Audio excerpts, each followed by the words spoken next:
اللهم صل على سيدنا محمد وعلى آل سيدنا محمد.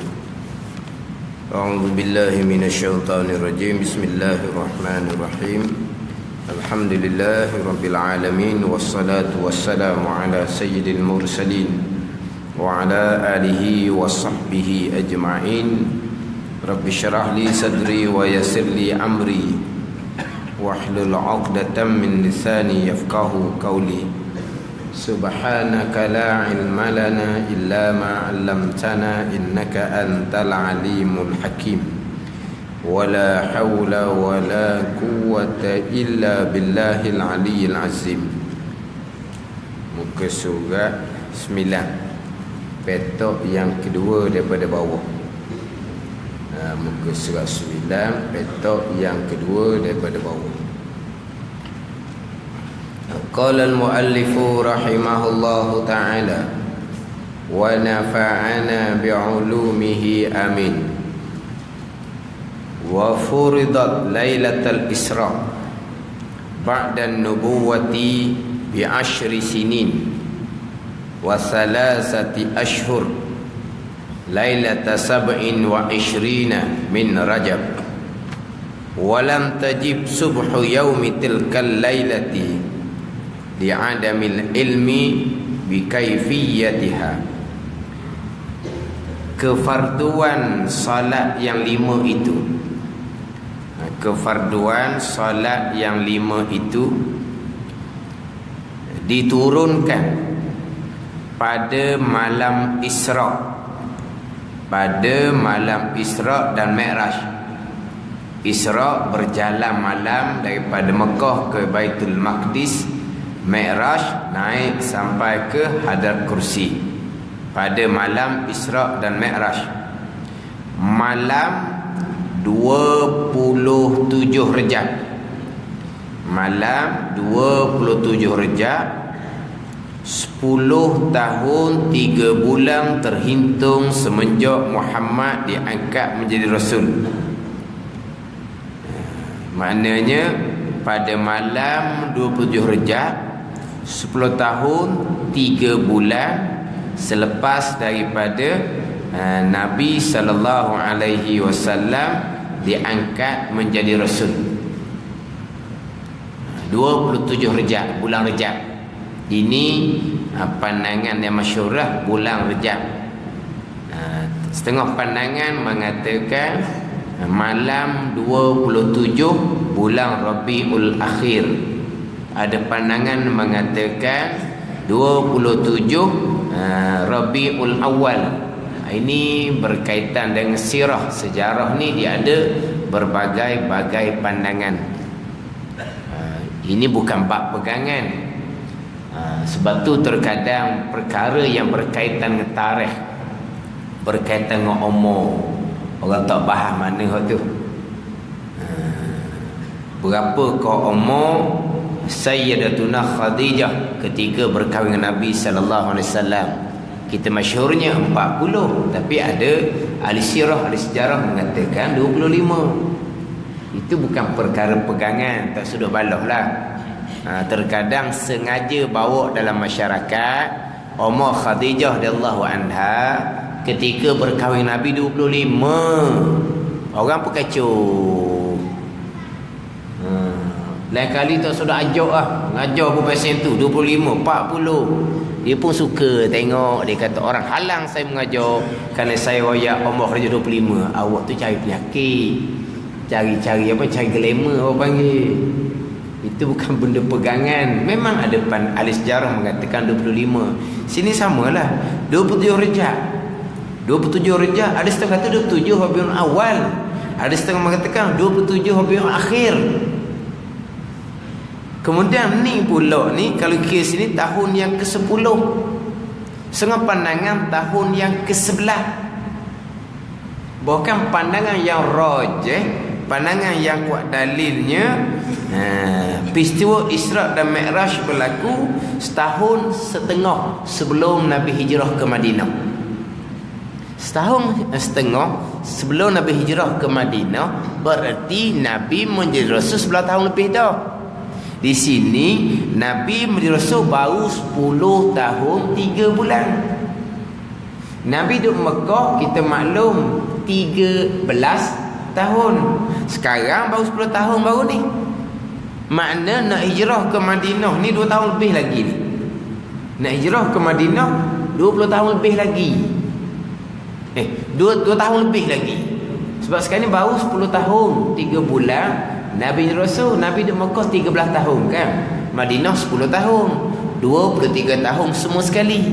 Sekarang ni tahun yang ke-10 Nabi dilantik menjadi Rasul. Mana pada tahun ke-10 bulan 3 tahun ke-10 maknanya dekat-dekat 3 tahun lagi lah. Sebelum Nabi kita hijrah ke Madinah. Sebab tu setengah pandang mengatakan Isra' Mi'raj berlaku 3 tahun sebelum Nabi hijrah ke Madinah. Ni tapi pandangan yang rajihnya dah 1 tahun setengah sebelum Nabi hijrah ke Madinah. 18 bulan. Itu pandangan yang lebih kuat. Kemudian yang masyhurnya 27 Rejab. Itu yang masyhur. Sebab tu terkadang ada negeri bulan Rejab bulan solat. Kan gitu. Bulan Rejab dilancarkan kempen bulan solat. Itu semua bid'ah belaka tu. Hak direka-reka yang tak ada pada masa Nabi. Bid'ah belaka lah tu. Bulan Rejab ke nak solat? Bulan Rejab saja ke nak solat? Bulan lain tak boleh. Sama lah juga. Bulan Rabiul Awal, bulan kelahiran Nabi sallallahu alaihi wasallam, kita berselawat. Bulan Rabiul Awal saja ke berselawat? Ni. Bukan. Cuma kita perbaharukan. Mana kempen balik, bab solat, bab selawat, bab solat, bab selawat. Bukan solat bulan Rejab je. Bukan selawat bulan Rabiul Awal saja.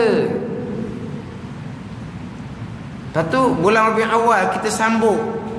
Ni kelahiran Nabi yang salam. Nabi buat ke tak? Memang tak. Bid'ah memang bid'ah. Tapi itu bid'ah yang baik.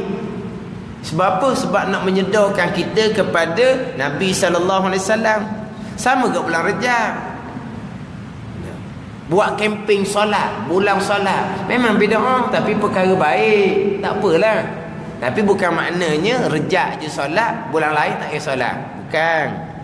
Tapi kenapa lancar bulan Rejab? Ambil sempurna. Sebab difardukan semayang pada malam Isra' dan Mi'raj bulan Rejab. Hak masyhurnya 27 Rejab. Kita ambil tu lah. Ambil sempurna orang panggil. Faham tak? Bid'ah memang bid'ah. Tapi kena faham lah. Itu bid'ah yang baik. Kemudian malam apa? Peristiwa Isra' Mi'raj ni malam. An asra bi'abdihi lailan, malam. Malam apa? Tidak dinyatakan malam apa-apa. Malam Khamis ke malam Jumaat ke tidak dinyatakan. Hanya dinyatakan malam sahaja. Malam apa? Tidak dinyatakan. Kita sedut tanya kan? Sekarang dia sebut Isra' Mi'raj malam. Lepas tu dipanggil malam Isra'. Tapi timbul malam ni ada 7 malam. Malam apa? Tidak dinyatakan malam apa. Bahkan bilakah berlaku Isra' Mi'raj ni pun khilaf ulama. Di sini 27 Rejab, ada pandangan 27 Rabiul Awal, ada pandangan 27 Rabiul Akhir. Tahun pula berkhilaf pula tahunnya. Ni tahun yang ke-10. Tapi pandangan rajihnya tahun yang ke-11. 1 tahun setengah sebelum Nabi hijrah ke Madinah. Selepas Nabi duduk Mekah 13 tahun. Tapi yang masyhurnya setahun setengah lah. Makna kalau kira-kira kau tahun setengah, 1 tahun setengah sebelum hijrah ke Madinah. Maknanya kalau kira-kira Nabi menyampaikan agama 23 tahun, kefarduan sembahyang di pusingan yang kedua. Ini biasa saya sebut ni. Kalau kita bahagi 23 tahun bahagi 2, 11 tahun setengah. Kira-kira kefarduan sembahyang masuk di pusingan yang kedua selepas daripada Nabi menjadi Rasul 11 tahun setengah. Pusingan yang kedua. Sembahyanglah satu-satunya rukun Islam kita yang difardukan di Mekah. Puasa, zakat, Nabi duduk Madinah 2 tahun. Tahun yang pertama belum lagi difardukan. Tahun yang kedua Nabi duduk Madinah barulah difardukan puasa, disusuli dengan difardukan zakat. Nabi duduk Madinah 6 tahun barulah difardukan haji. 6 tahun di Madinah, capur Mekah 13, Nabi menjadi Rasul 19 tahun baru difardukan haji. Sembahyang saja yang difardukan di Mekah. Tetapi pusingan yang kedua, Nabi menyampaikan agama selama 23 tahun. Sebelum daripada itu, penekanannya adalah penekanan kepada akidah, penekanan kepada iman, penekanan kepada tauhid. Sebab itulah kalau kita duk mengaji pekoh bab semayang, pekoh bab semayang, pekoh bab semayang, tauhid kita tak mengaji, itu adalah pengajian perjalanan agama yang bid'ah, bid'ah yang sesat. Bukan bid'ah tadi bid'ah baik, bulan Rejab, bulan solat, bulan Rabiul Awal kita camping selawat, itu bid'ah yang baik. Tapi kalau kita belajar pah peko betul semayang, sebab semayang tiang agama, tapi akidahnya macam mana, tauhidnya macam mana. Walah kita baca dalam surah Al-Baqarah tu, orang yang bertakwa alladzina yu'minuna bil ghaibi wa yuqimunas salat. Mereka yang beriman, yang ada akidah, yang ada tauhid, barulah wa yuqimunas salat, dan mereka yang mendirikan sembahyang. Bagi pada solat. Tapi yang pertamanya allazina yu'minuna bil ghaibi dulu. Itu perjalanan agama yang Nabi bawa. Kita pergi ambil solat je, ambil separuh yang kedua dah. Separuh yang pertama tu bid'ah yang sesat. Pengajian perjalanan agama yang bid'ah. Solat subuh tanggal 27 Rejab tersebut tidak wajib dikerjakan kerana belum diketahui cara-cara mengerjakannya. Nabi balik ke Mekah pada malam yang sama. Nabi sampai ke Mekah sebelum daripada masuk waktu subuh. Kita maklum Nabi sembahyang yang pertama adalah sembahyang di waktu zuhur. Itu sembahyang pertama selepas daripada difardukan sembahyang. Sembahyang pertama adalah sembahyang zuhur. Lepas tu dipanggil sembahyang zuhur. Zuhur dengan mana apa? Zahara, nyata. Sembahyang nyata yang pertamanya di waktu zuhur, bukan sembahyang subuh. Zuhur sembahyang pertama, subuh sembahyang terakhir. Sebab itulah di rakaat yang kedua subuh ada rakaat yang ke-17. Rakaat yang terakhir di situlah ada doa kunun. Sebab apa? Sebab doa duduk di penghujung. Doa duduk di penghujung. Maka rakaat yang ke-17-nya ada rakaat yang kedua subuh, di situ ada doa kunun. Cuma kita ni kadang-kadang bilang subuh yang pertama, isyak yang terakhir dah. Lepas tu dan kebanyakan kitab fiqh lah, termasuk kitab Fathul Mu'in kita ni, apabila sampai kepada tajuk waktu-waktu solat, dia akan dahulukan solat yang pertama zuhur. Zuhur, asar, maghrib, isyak, last sekali subuh. Itu aturan dia. Kemudian dalam kitab-kitab biasa kalau buat misal, dia akan buat misal zuhur. Qasa, ta'arud, ta'ayyun sembahyang fardu. Qasa, ta'arud saja aku sembahyang fardu. Ta'ayyun dia akan buat misal zuhur. Itu misal subuh, doa misal asar, doa misal maghrib isyak, dia akan buat misal zuhur.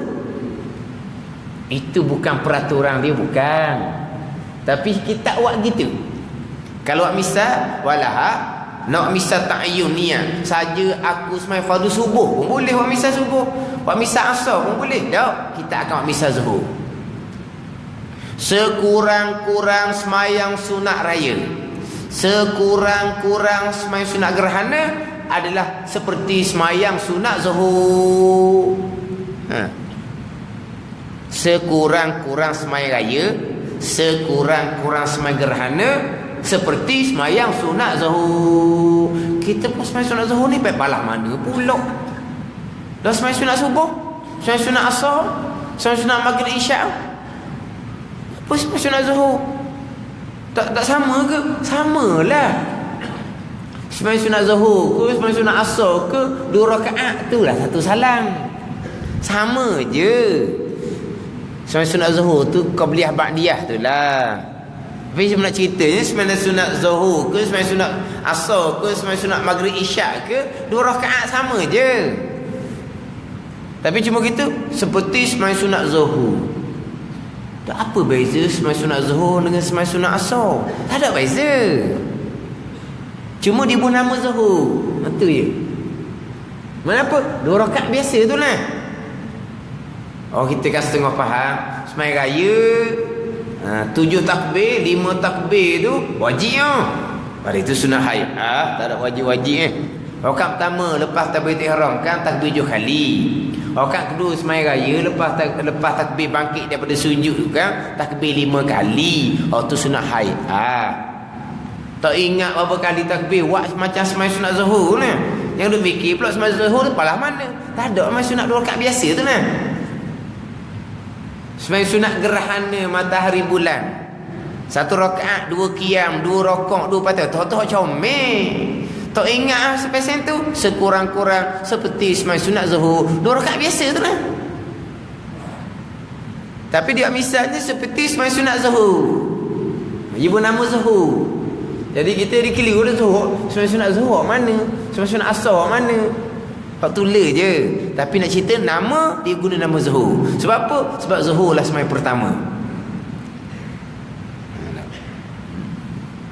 Nah, kemudian disusun waktu pun dia akan dahulukan dengan waktu zuhur. Sebab apa? Zuhur lah semayang yang pertama. Kenapa subuh tak semayang? Sini dia kata kerana belum diketahui cara-cara mengerjakannya. Tak tahu apa lagi. Nabi tengok dah kan malaikat langit hok berdiri, hok rokok, hok sujud, hok duduk apa semua tu kan. Hok Nabi timbul kenang di hati Nabi ni. Comelnya cara malaikat tujuh langit buat ibadat. Kau difardukan kepada aku dan ummah aku, Nabi cukup-cukup suka. Mana Nabi tengok dah gambaran solat. Sebab apa? Sebab Nabi tengok dah cara-cara ibadat malaikat tujuh langit. Berdiri-berdiri, rokok-rokok lah, sujud-sujud lah. Hak tu Nabi tengok kenang. Ni ada orang kata Nabi pergi kenang tu. Dia sesondor. Tunjuk, lepas tu kenang, lepas tu tak nak wi. Dia kata Nabi kenang jadi wajib semayang ni. Kenang lah sebab itu ibadat malaikat di langit. Tapi malaikat di langit tak sama macam kita. Sebab dia ambil satu je. Berdiri sepanjang masa sampai kiamat. Rokok sepanjang masa sampai kiamat. Tak ada orang lain. Sujud sampai kiamat. Cuma angkat kepala sekali je. Ketika jawab salam Nabi sallallahu alaihi wasallam, angkat kepala sekali, lepas tu sujud semula sampai kiamat. Sebab itulah kita dalam semayang sujud jadi 2 kali. Tapi kita ni semua tu dalam 2 rakaat sembahyang. Hak malaikat je langit buat tu semuanya hanya dalam 2 rakaat sembahyang kita sahaja. Lebihnya hak sembahyang manusia ummah Nabi sallallahu alaihi wasallam. Maknanya Nabi tengok dah gambaran solat, tapi oleh kerana tak tahu kaifiat sembahyang, maka tidak diwajibkan sembahyang.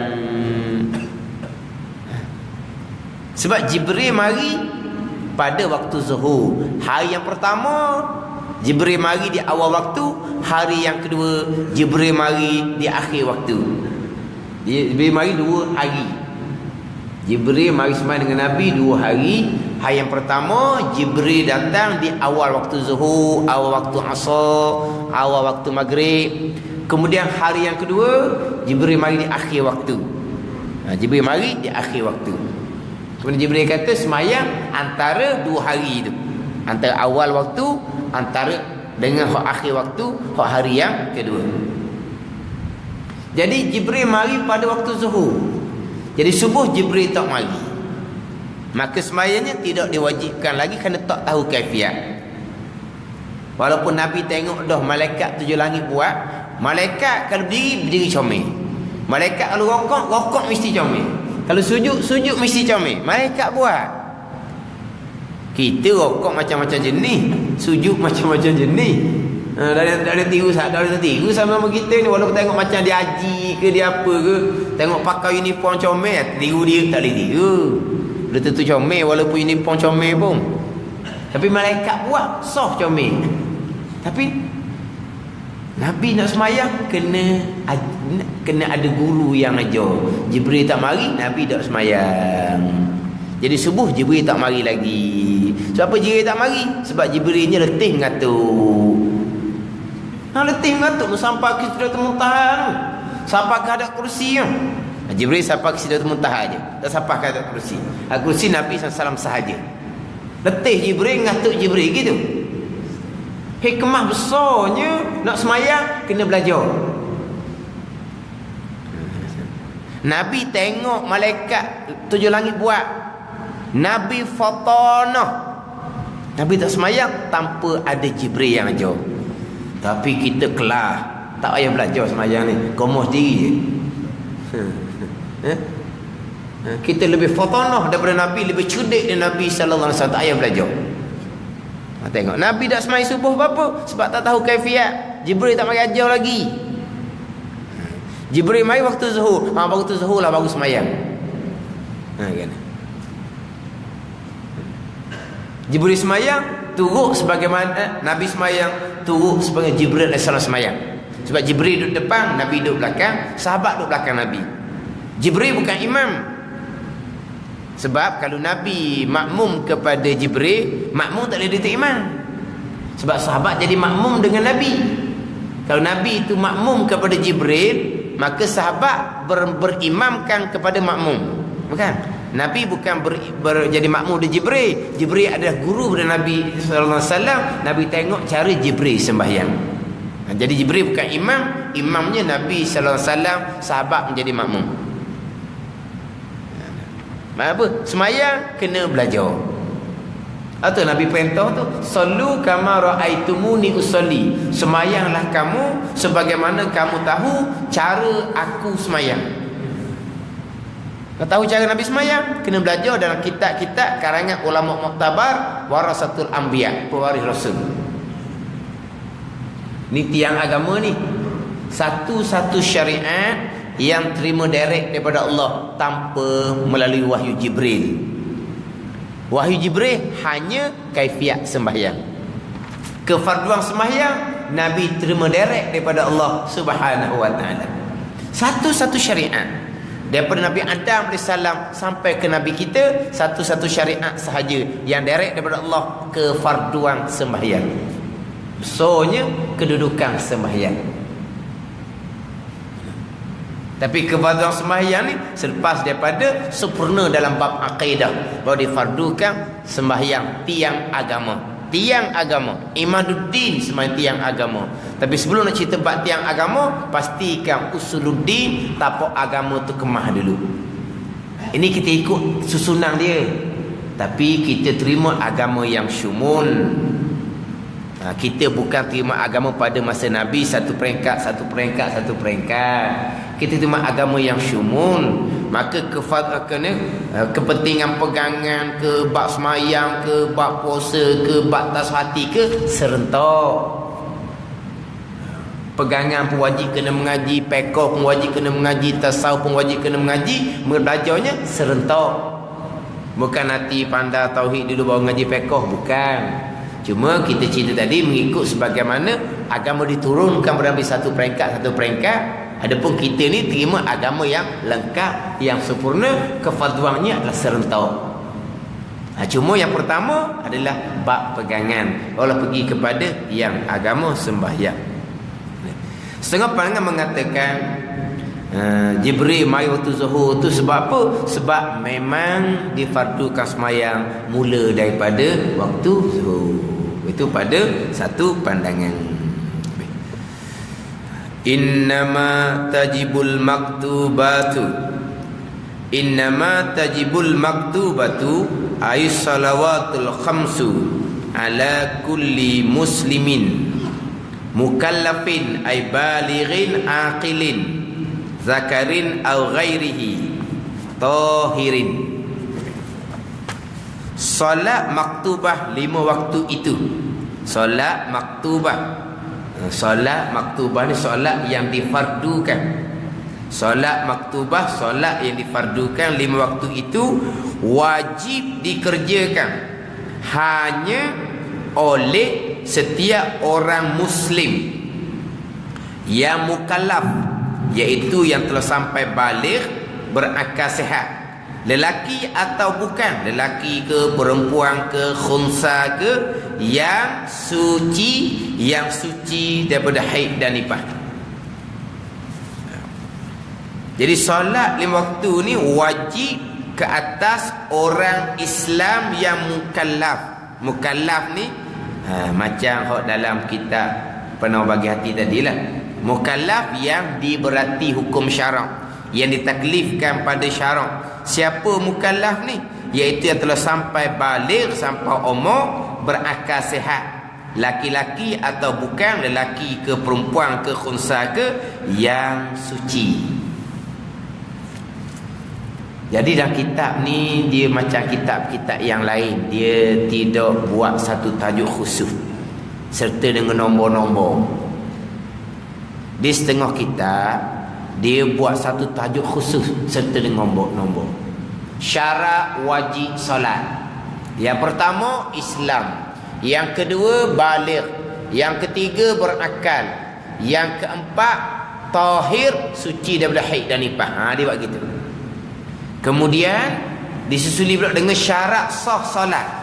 Syarat sah solat, suci daripada hadas, suci daripada najis, menutup aurat, menghadap kiblat, itu contoh dan lain-lain. Tapi dalam kitab kita ni dia dak nombor gitu. Dia cuma sebutnya solat wajib atas orang Islam yang baligh, yang berakal, yang suci daripada haid dan nifas. Ni orang hak wajib sembahyang. Di hadapan dia akan cerita pula siapakah yang tak wajib semayang. Hak tak wajib semayang, orang kafir, kanak-kanak yang belum baligh, orang gila, orang pitam, orang mabuk, orang haid, orang nifas. 7 golongan di hadapan yang tak wajib semayang. Cukup 4 syarat wajib ni, maka wajiblah sembahyang. Sebaliknya tak cukup syarat wajib, ada 7 golongan. Islam, hak tak wajibnya kafir. Baligh, hak tak wajibnya kanak-kanak yang belum baligh. Berakal, lawan dia gila tak wajib. Qamar tak wajib.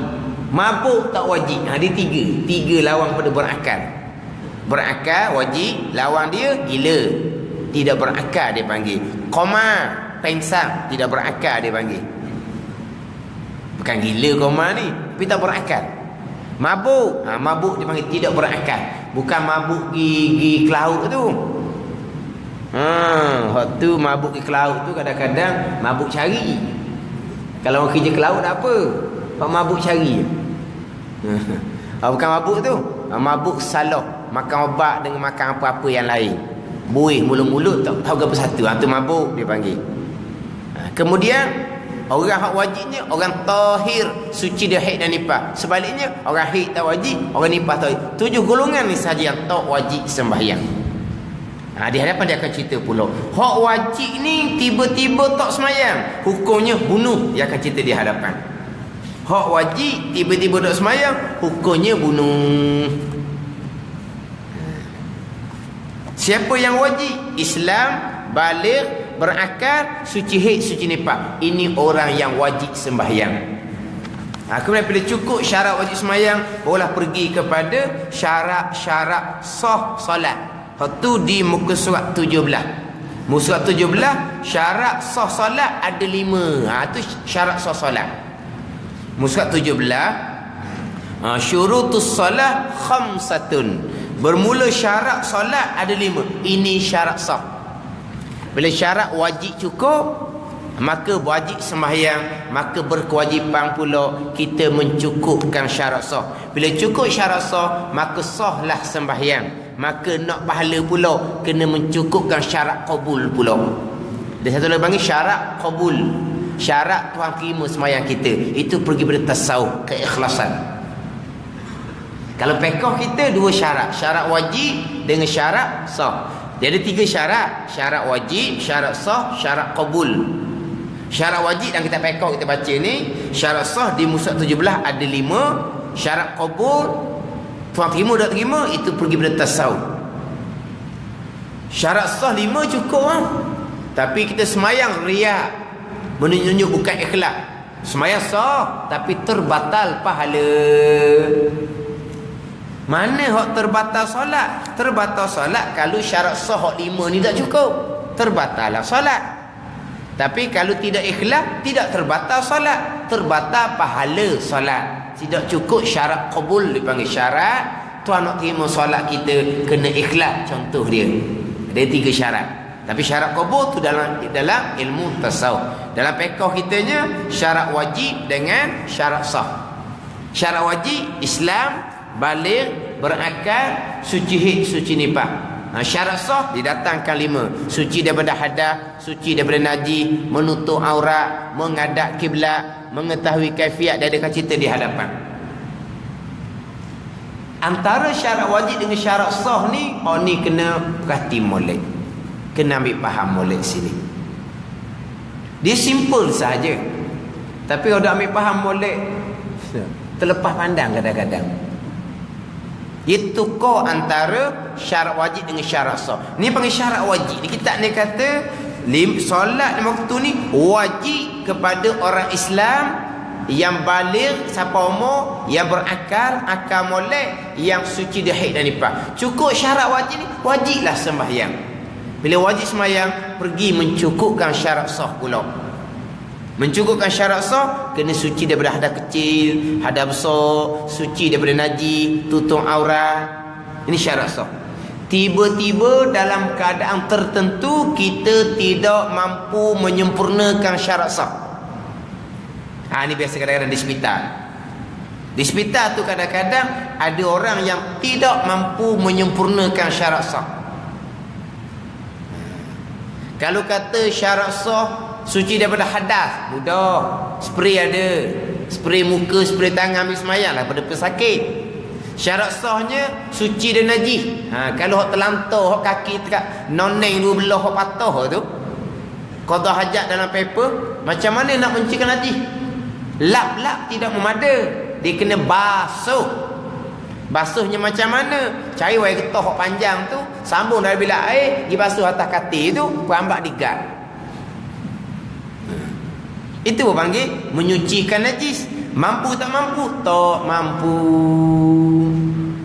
Syarat sah lagi yang menghadap kiblat. Tiba-tiba katilnya tak menghadap kiblat, katilnya membelakangkan kiblat, nak pusing katil tak boleh. Itu syarat sah tak mampu disempurnakan. Sengaja sekalian ke? Bukan, di luar kemampuan. Syarat wajib cukup ke tak? Cukup. Gugur kewajipan kerana syarat sah tak mampu disempurnakan? Tak gugur.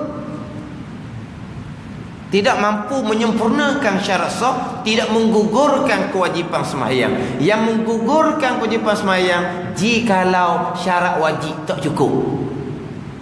Sakit pelik dia ni, siapa kehilang akal dah, gila dah, barulah gugur kewajipan sembahyang. Jadi di hospital tu mana tak mau sembahyang, panggil doktor, doktor hok periksa bak akal. Cek akal saya ni gila ke tak? Awak gila dah yang sembahyang. Sesat. Hok dah tak mau sembahyang tu. Biar doktor keluar sains surat, dia gila dah. Bayang dah. Oh, gila dah. Gila dia pun bubuh buat lain pula. Buat jaring berapa kali lah. Ada lagi buat jaring tu ni. Dia dah ada kan hospital, dia dah ada buat jaring, buat orang gila. Kena buat jaring tu. Hak mana tak semayang, gila, buat jaring. Dia gitu je cara dia. Tak gila. Tak gila, wajib sembahyang. Kira-kira kalau kita kira orang lelaki lah, orang lelaki Islam tetap dah. Balik siapa umur? Ada tukar jadi tak balik? Balik tetap ada orang lakinya. Suci daripada haid dan nifas. Kada ketika mari haid. Ada juga tu hendak sembahyang tu mari haid tu. Nah. Aje dah naik bah ramai siapa tanya subuh berturun sembahyang. Orang puan tak sembahyang, orang puan tak apa orang pun turun. Orang puan ramai tak turun, kita kata haid kan. Lepas tu berat bah haid dia. Hak lelaki turun juga tu. Ada juga haid 5 kali. Kan? Orang lelaki suci dah haid tetap ada. Orang lelaki satu je. Selagi berakal. Itu je. Selagi berakal. Selagi tu wajib sembahyang. Dalam keadaan macam mana sekalipun. Selagi berakal. Tu je orang lelaki. Orang perempuan selagi berakal, selagi suci haid dan nifas. Tu orang perempuan. Orang lelaki selagi berakal. Hak Islam, hak baligh, tu tetap dah. Islam baligh tetap dah. Suci daripada haid, nifas tetap ada orang lakinya. Orang laki satu saja. Selagi berakal. Selagi tu wajib sembahyang dalam keadaan macam mana sekalipun. Orang perempuan selagi berakal, selagi suci haid dan nifas. Orang perempuan yang putus haid dah, tak ada haid umur 60 dah. Sama macam orang lelaki. Selagi berakal. Selagi berakal. Lama nyanyo. Dah haji maya dah gila dah. Tak panggil gila lah. Nyanyuk tak panggil gila. Hilang akal. Kenyanyuk panggil gila. Dah lah. Tak panggil gila. Tak panggil hilang akal. Barulah gugur kewajipan sembahyang. Kena faham molek antara syarat wajib dan syarat sah. Selagi syarat wajib cukup, selagi itulah wajib sembahyang. Dalam keadaan macam mana sekalipun, walaupun bukan satu syarat sah tak mampu kita sempurnakan, 2, 3 syarat sah tak mampu kita sempurnakan sekalipun, tidak menggugurkan kewajipan sembahyang selagi syarat wajibnya cukup. Yang tak sembahyang 7 golongan tadi saja. Orang kafir, kanak-kanak, orang gila, orang koma, orang mabuk, orang haid, orang nifas. 7 golongan ni sahaja yang gugur kewajipan sembahyang. Bukan kata tak wajib sembahyang atas orang yang tak mampu ambil sembahyang. Tak ada. Tak wajib sembahyang atas orang yang tak mampu menyempurnakan suci najis. Tak ada. Tak wajib sembahyang atas orang yang tidak ada pakaian untuk menutup aurat. Tak ada. Telanjang bulat sekalipun tetap wajib sembahyang. Telanjang bulat sekalipun tetap wajib sembahyang. Cuma nak kita pekoh ni dia khilaf pula. Kalau telanjang bulat belaka, afdal berjemaah ke afdal sembahyang masing-masing. Dia khilaf pula situ. Mazhab Syafi'i afdal berjemaah. Mazhab Hanafi afdal sembahyang suku-suku. Dan berjemaah orang ni pejam mata. Lepas tu imam macam mana? Tu imam lelaki macam tu imam sesama perempuan. Tu imam lelaki ni kan biar duduk 3 hasta ke hadapan, tapi buat macam berjemaah perempuan. Orang perempuan berjemaah, tu imamnya ke hadapan sedikit saja. Maka kita lelaki berjemaah ni, tu imamnya duduk hadapan sedikit saja, duduk 3 hasta di hadapan. Lepas tu rokok sujud macam biasa, pejam mata. Itu mazhab Syafi'i kita.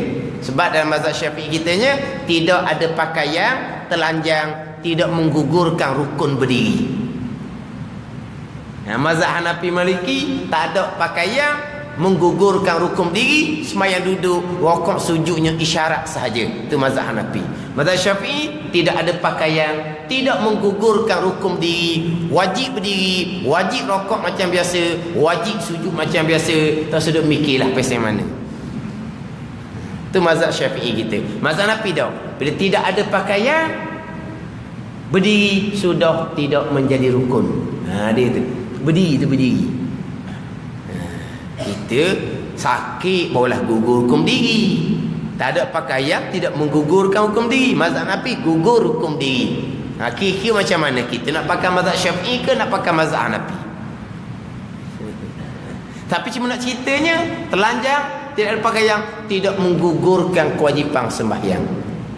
Tetap wajib sembahyang. Kan syarat sah dia menutup aurat, betul, syarat sah menutup aurat, tapi tak mampu, bukan kita sengaja. Kita wajib ini menyucikan daripada hadas, wajib kepada kita. Wajib suci dan najis, wajib. Tutup aurat pun wajib. Tiba-tiba tak mampu tidak menggugurkan kewajipan sembahyang. Tidak menggugurkan jipang semayang. Dia kata semayang macam mana ni? Air kecing beladung ni. Semayang lagi. Tak wajib dah semayang. Kenapa? Suci daripada najis itu syarat wajib semayang ke? Itu syarat sah. Dah syarat sah tak mampu disempurnakan. Di luar kemampuan. Bukan kita sengaja tak mampu menyucikan dua najis. Bukan. Sebagai contohlah. Orang kecing kat wayar. Orang kecing kat wayar tu sama ada kecing kat wayar tu sementara, kecing kat wayar tu selama-lama, tak kira lah. Itu penyakit nak buat guana. Walaupun dia kata beg bawah tu hok tempat buang kecing tu dia tukar lah, disaling hok baru. Tapi tetap dalam wayar tu tetap ada air kencing, mana dia tetap berhubung dengan najis. Walaupun di beg bawah tu dia tukar, wayarnya tak tukar. Ke mana? Dalam wayar tu bukan ada air kencing. Najis juga. Lepas tu macam mana? Dah kita mampu ke tak menyempurnakan suci najis di tubuh kita? Tak mampu, dah tak mampu, semayanglah. Tapi semayang tu macam mana? Apabila kemudian kalau kecing kat air tu sementara, kecing balik ke asal, semayang tu kena ulang balik. Semayang tu wajib kena ulang balik. Pandangan muktamad dalam mazhab Syafi'i. Bab ulang balik ni bab kemudian. Nak ulang tak mengulang itu khilaf ulama. Itu bab kemudian. Tapi saat kita syarat wajib cukup tapi di kita ada najis, tidak gugur kewajipan semayang, itu sepakat, tak ada khilaf-khilaf tu. Lepas selesai dos semayang dalam keadaan bersambung dengan kecing kat wayar ni, kemudian barulah balik asal kecingnya. Nak qada ke tak mau qada itu khilaf ulama, itu cerita kemudian. Tapi saat masuk waktu semayang, kita orang Islam baligh, berakal, suci nifas, maka kita berkewajipan sembahyang. Wajib sembahyang ada atas tanggungan kita. Kena sembahyang, wajib sembahyang. Tinggal sembahyang bagi orang yang cukup syarat wajib ni, depan dia akan cerita. Hukumnya hukum bunuh. Hukum bunuh bidarbi unukin, dengan pancung leher. Orang tinggal sembahyang, hukum agama, ingat baik. Siapa ni? Orang yang cukup syarat wajib, tiba-tiba tak sembahyang.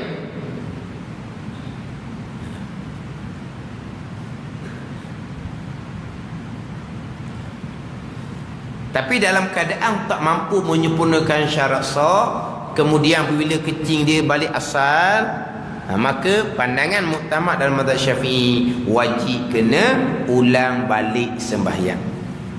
Waktu sudah habis, dia panggil qada. Kenapa kena ulang balik semayang? Sebab hari tu semayang syarat sah tak mampu disempurnakan. Kenapa di masa syarat sah tak mampu disempurnakan semayang juga? Sebab syarat wajib cukup.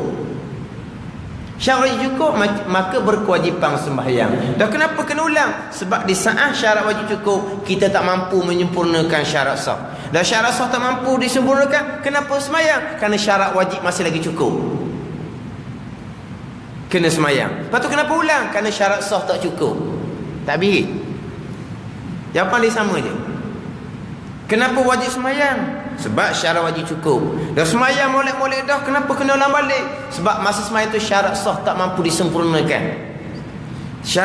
Ketika syarat sah tak mampu disempurnakan, kenapa kena sembahyang juga? Sebab syarat wajibnya cukup. Lama mana nak soal apa? Jawapan dia sama sahaja. Kenapa semayang? Sebab syarat wajib cukup.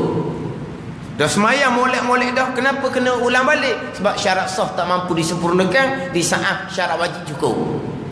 Dah tu ya. Ada orang faham tak wajib semayang ni, najis ada ni, dia kata. Najis ada, nak semayang macam mana? Sebab syarat sah semayang kena suci daripada najis. Itu syarat sah, bukan syarat wajib. Dia padahal kitab jelas. Cuma kitab ni kitab lama, dia tak nombor. Kalau kitab baru, buku-buku baru, contoh dalam kitab Hidayatus Sibyan, dia buat nombor. Syarat wajib, yang pertama Islam, yang kedua baligh, yang ketiga berakal, yang keempat suci dah haid dan nifas. Syarat sah barulah dia pergi kepada suci daripada hadas, suci daripada najis. Dia pergi dia nama suku. Dari sini kalau kita ngaji mereka kita faham tau. Sembahyang waktu wajib atas orang Islam yang baligh, yang berakal, yang suci haid dan nifas.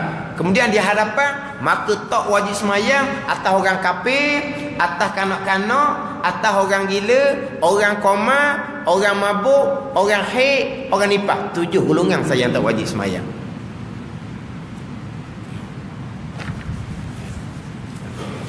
Bukan kata satu syarat sah, 2-3 syarat sah. Najis ada di dia. Qadha hajat dalam paper. Katil tak kena ke kiblat, tak mampu disempurnakan syarat sah menghadap kiblat. Najis pula ada. Apa lagi syarat lagi? Kita katalah 2-3 syarat tak mampu disempurnakan, tetap wajib sembahyang. Ini timbul kata semarai waktu ni. Di sebenar kita sembahyang kerana kita berkewajipan.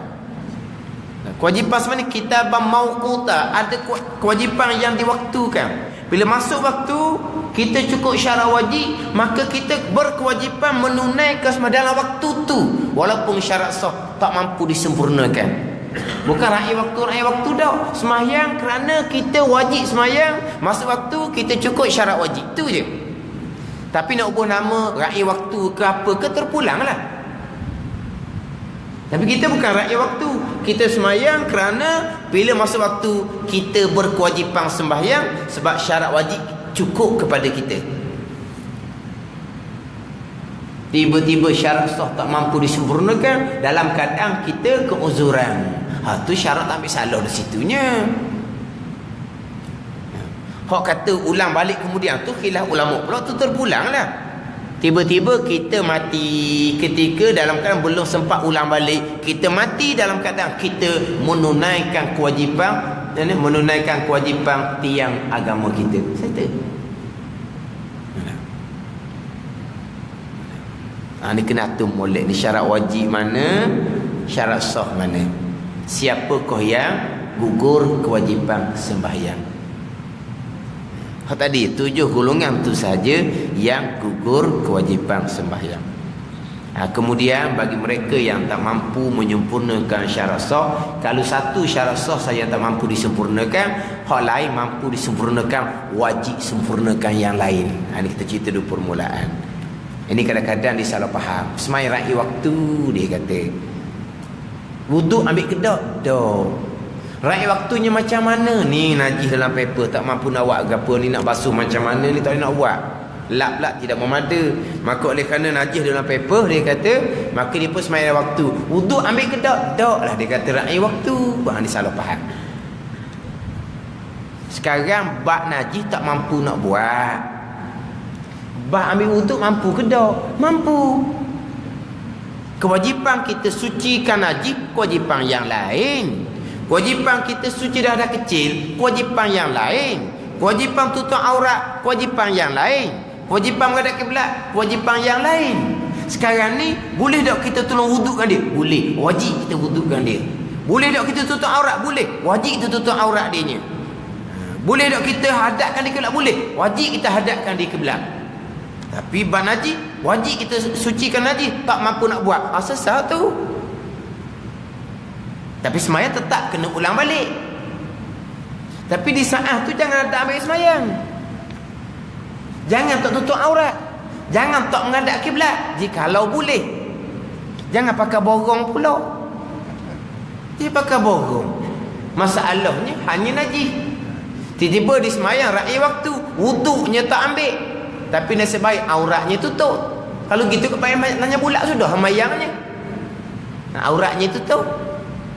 Kiblatnya hadap, tapi wuduknya tak ambil. Masalah apa? Masalahnya najis tak mampu dia bersihkan. Tu keuzuran kita bab najis. Bab wuduk keuzuran juga, tak ada orang boleh tolong. Ada, wajib kena ambil wuduk. Tapi memang sembahyang tetap kena ulang. Kena kira ni. Dia bab-bab gini ni, bab kita, bab anak beranak kita, dia berlaku benda yang boleh seumpama ni. Dia kata rakyat waktu, wuduknya tak ambil. Walau wuduk boleh dia boleh ambil. Kalau kata najis tak boleh nak basuh, selesai. Kiblat tak betul pula, tak apalah. Nak pusing. Wuduk boleh ambil ke tak? Boleh. Wajib wudukkan. Aurat boleh kita tutupkan? Boleh. Wajib tutupkan aurat dia. Sebab apa? Itu kewajipan lain-lain. Cuma bila tak mampu, maka tak wajiblah atas kita sebab di luar kemampuan kita. La yukallifullahu nafsan illa wus'aha je. Hak mampu kita buat je. Kalau tak mampu, sesalah kewajipan. Tapi jangan pula hak mampu kita pakai borong pula. Satu tak mampu, suci daripada najis, suci dah mampu, pakai air huam. Jangan gitu, itu kewajipan lain-lain. Walaupun tetap kena ulang balik sembahyang sebab satu syarat sah tak mampu disempurnakan, tetapi selagi syarat wajib cukup, selagi itulah wajib sembahyang. Ini kena atur molek. Islam baligh, berakal, suci haid, suci nifas, yang syarat wajib sembahyang. Boleh pergi kepada siapakah yang tak wajib sembahyang, fala tajibu ala kafirin asliyin wa sabiyin wa majnunin wa mughman alaihi wa sakarana bila ta'addin. Barulah timbul pula sebaliknya, orang yang tak cukup syarat wajib maka tak wajiblah sembahyang. Orang kafir, kanak-kanak yang belum baligh, orang gila, orang koma, orang mabuk, orang haid dan juga orang nifas. 7 golongan yang tak wajib sembahyang apabila tidak cukup syarat wajib. Wallahu a'lam. Bismillahirrahmanirrahim. Alhamdulillahirabbil alamin wassalatu wassalamu ala sayyidil mursalin wa ala alihi wa sahbihi ajma'in. Allahumma iftah alaina futuhal arifin. Allahumma allimna ilma aqdamin wa fahimna famas sabiqin warzuqna riqat talibin. Allahumma zidna ilman wa alhiqna bis salihin. Wa sallallahu ala sayyidina Muhammad wa ala alihi wa sahbihi wa sallam. Walhamdulillah.